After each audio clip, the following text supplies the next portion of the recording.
We have certainly hit a wetter period of weather across the southern tier of the U.S., southern plains into the southeast, Gulf Coast region. In this week's Weather Watch, let's chat more about that. Does it continue?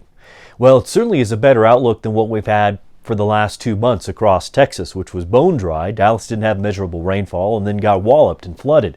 As we look at the next roughly 10 days to 2 weeks, so this goes until about September 9th, and this is going to be total precipitation, total rainfall here.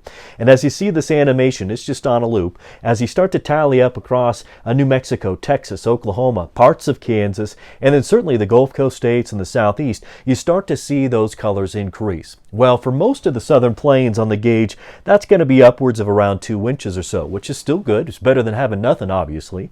So we do keep some optimism with some additional precip on the way. Now, as far as the heaviness, it's going to be borderline with at average as you look over the next couple of weeks. But then you look at East Texas and head to the southeast, certainly a wetter outlook. Dry areas, yeah, there's some precip for the northern plains and off to the west, but it's not going to be very much at all, so a drier than average outlook continues there. How does this match up with history? If you look at the best fit years, the analog years for August, it pointed to a very wet change down across the southern plains and the Gulf Coast states, and that certainly did pan out for August. Let's apply those same years, assuming they're great fits for September, and look at September here. Well, it shifts that precip off to the east a little bit. Turns out drier than average for East Texas, Red River Valley. I think the analog years are too far east. We should shift some of those green areas a little bit farther to the west.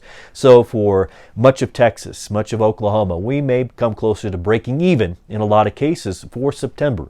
And that's great considering we had pretty much 2 bone-dry months. As you look across the Gulf Coast states to the southeast, quite a bit of water there, especially if we get some hurricane, tropical activity, something like that, certainly would boost the rainfall totals there. And late in the month, this is a big question mark for me, to see wet conditions. The analog years point to wetness off to the west. I've yet to see that form. I think it'll be in British Columbia. Whether or not that wetness can make it down to the Pacific Northwest remains to be seen. And also, for September, which matches modeling, matches gut hunches, we're looking at drier than average conditions for the central and northern plains. But again, for wetness in September, I'd slide that wetter area back into Texas a little bit farther west than what you see here, kind of matching more of that forecast animation. So yes, we still have some precip on the way for September.